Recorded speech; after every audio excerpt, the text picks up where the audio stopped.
Peta pertikai pimpinan kerajaan Madani yang dahulunya perjuang reformasi namun kini sebaliknya.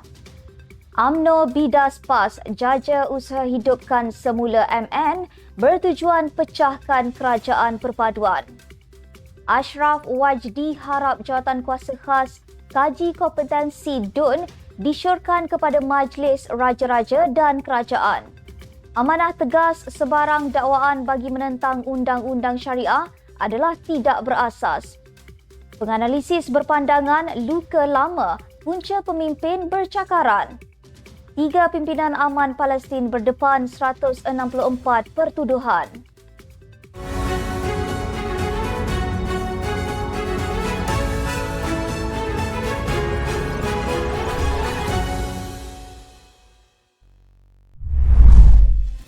Bismillahirrahmanirrahim. Assalamualaikum warahmatullahi wabarakatuh.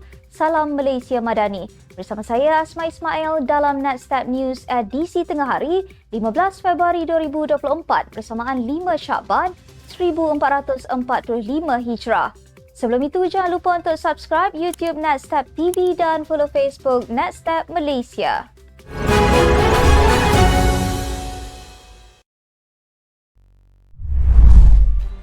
Pertubuhan Pembela Tanah Air PETA mempertikaikan kepimpinan Kerajaan Madani yang dahulunya memperjuangkan reformasi, antaranya menjamin kebebasan bersuara, tetapi kini menyekat dengan pelbagai cara. Menurut sekretariatnya Zul Amali Hussein, dulu mereka menggalakkan rakyat mempersoal, mempertikai dan mengkritik kerajaan supaya kerajaan boleh menjadi lebih baik. Tetapi kini menjadi rejim yang membungkam suara rakyat. Katanya, pelbagai undang-undang draconian law seperti Akta Hasutan terus diguna, malah suara rakyat didiamkan dengan tindakan menyalahguna proses mahkamah seperti tindakan saman dan sebagainya. Beliau berkata demikian pada sidang media selepas menghantar memorandum ke Jabatan Perdana Menteri petang semalam. Menurut carian PETA, agensi kerajaan iaitu Laksana telah ditutup pada 1 Februari 2024 yang antara alasannya kerana telah diwujudkan satu lagi agensi dinamakan PADU iaitu mempunyai peranan bertindih dengan Laksana. Laksana yang ditubuhkan pada Mac 2020 telah disertai kumpulan profesional anak Malaysia, majoritinya Bumiputra yang telah berhenti kerja di tempat masing-masing bagi membantu negara khususnya dalam menangani perang COVID-19. Ahli Majlis Kerja Tertinggi MKT UMNO, Puat Zarkarshi, membidas PAS yang dipercayai menjaja usaha menghidupkan Muafakat Nasional MN didakwa bertujuan memecah belahkan kerjasama parti dalam kerajaan perpaduan. Beliau secara peribadi akan membantah perbincangan untuk mengembalikan MN yang digagaskan UMNO PAS ketika berada dalam blok pembangkang pasca PRU14 yang dimenangi Pakatan Harapan PH. Katanya, UMNO telah kenal hati budi PAS dan lebih selesa bekerjasama dalam kerajaan perpaduan semasa yang boleh bertolak ansur dalam isu seperti cadangan Menteri Perumahan dan Kerajaan Tempatan Ngah Komeng untuk menjadikan Kampung Baru Cina di Selangor sebagai tapak warisan dunia pertubuhan pendidikan, kebudayaan dan saintifik pertubuhan bangsa-bangsa bersatu UNESCO. Katanya lagi, tiada lagi perbincangan hidupkan MN, UMNO sudah tutup buku dan pisang tidak berbuah 2 kali. Semalam, Mursyidul Ampas Hashim Jasin dilaporkan yakin ada perbincangan secara tidak langsung antara pimpinan parti itu dengan UMNO bagi menghidupkan MN.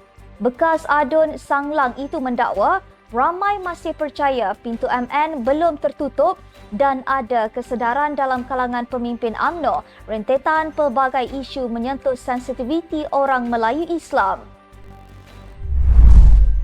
Setiausaha Agong UMNO Dato' Ashraf Wajdi Dusuki berharap jawatankuasa khas kaji kompetensi Dewan Undangan Negeri DUN menggubal Undang-Undang Islam dalam mengesyorkan kepada Majlis Raja-Raja dan Kerajaan agar menaik taraf Akta 355 iaitu Akta Mahkamah Syariah Bidang Kuasa Jenayah 1965 yang tertangguh lama.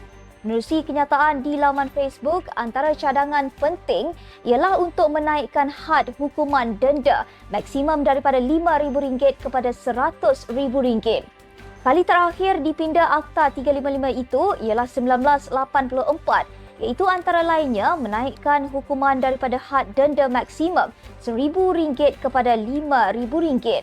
Katanya, setelah 40 tahun adalah tidak munasabah, had denda masih kekal pada RM5,000 memandangkan status ekonomi dan pendapatan rakyat sudah jauh berubah. Ashraf yang juga pengerusi MARA itu berkata, antara contoh kes melibatkan penafian hak ke atas wanita atau isteri yang menuntut menafkah atau harta sepencarian apabila ditinggalkan suami kerana kahwin lain dan sebagainya. Parti Amanah menegaskan sebarang dakwaan bahawa keputusan dibuat Mahkamah Persekutuan sebagai menentang undang-undang syariah adalah tidak berasas. Presidennya Muhammad Sabu berkata, Amanah menyokong keputusan Mahkamah Tertinggi itu di dalam kes Nik Alin Zurina di mana 16 peruntukan di dalam enakmen jenayah syariah Kelantan adalah terbatal kerana ia melangkaui bidang kuasa negeri. Muhammad berkata, keputusan Mahkamah Persekutuan langsung tidak merungkai atau menghakis bidang kuasa Mahkamah Syariah. Sementara itu, Muhammad berkata, Amanah mengambil maklum dalam kes Mamat Daud versus Kerajaan Malaysia 1988 di mana Mahkamah Persekutuan telah memutuskan bahawa Seksyen 298A Kanun Keseksaan terbatal kerana tidak berperlembagaan memandangkan kesalahan berkaitan agama Islam adalah di bawah bidang kuasa negeri dan Mahkamah Syariah. Mengambil kira kes itu, katanya, ia menunjukkan undang-undang sivil juga boleh terbatal apabila melangkaui bidang kuasa seperti senarai jadual ke-9 Perlembagaan Persekutuan.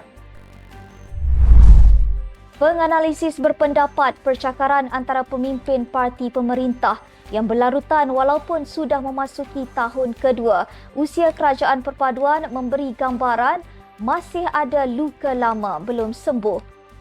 Menerusi laporan sebuah portal, Arif Aizuddin Azlan dari Universiti Teknologi MARA, UiTM berkata, bukan mudah mendamaikan pihak berseteru sekian lama atas faktor perbezaan ideologi merujuk percanggahan pendapat antara UMNO dan DAP mengenai cadangan naib pengerusi Ngakomeng mencalonkan Kampung Baru Cina di Selangor sebagai tapak warisan dunia UNESCO.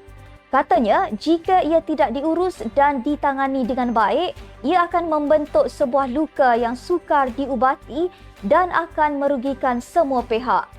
Manakala Azmi Hassan dari Akademi Nusantara pula berkata, pertembungan pandangan antara pemimpin UMNO DAP dan UMNO PKR sememangnya tidak dapat dielakkan kerana UMNO perlu lantang berada dalam kerajaan perpaduan demi meyakinkan akar umbinya.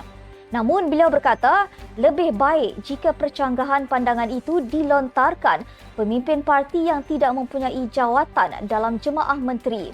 Ahmad Fauzi Abdul Hamid dari Universiti Sains Malaysia berpendapat, perbezaan pandangan dizahirkan secara terbuka dalam kerajaan Datuk Seri Anwar Ibrahim melambangkan keterbukaan dan politik matang digagaskan pengerusi PH itu. 3 pemimpin tertinggi Aman Palestin iaitu pengerusi eksekutif Abdullah Zaid Abdul Rahman, Ketua Pegawai Eksekutif Awang Sufian Awang Piut dan pengarah syarikat Khairuddin Muhammad Ali berdepan sejumlah 164 tuduhan.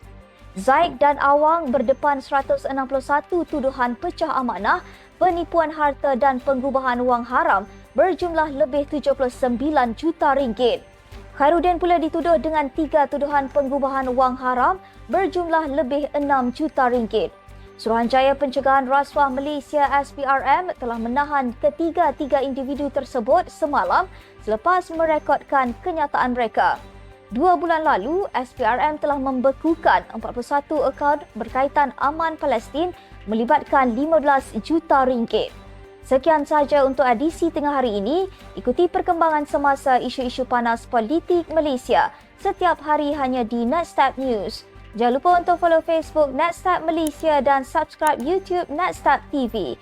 Nasdaq Malaysia menjangkau informasi mengorak inspirasi. Saya Asma Ismail. Assalamualaikum dan salam sejahtera.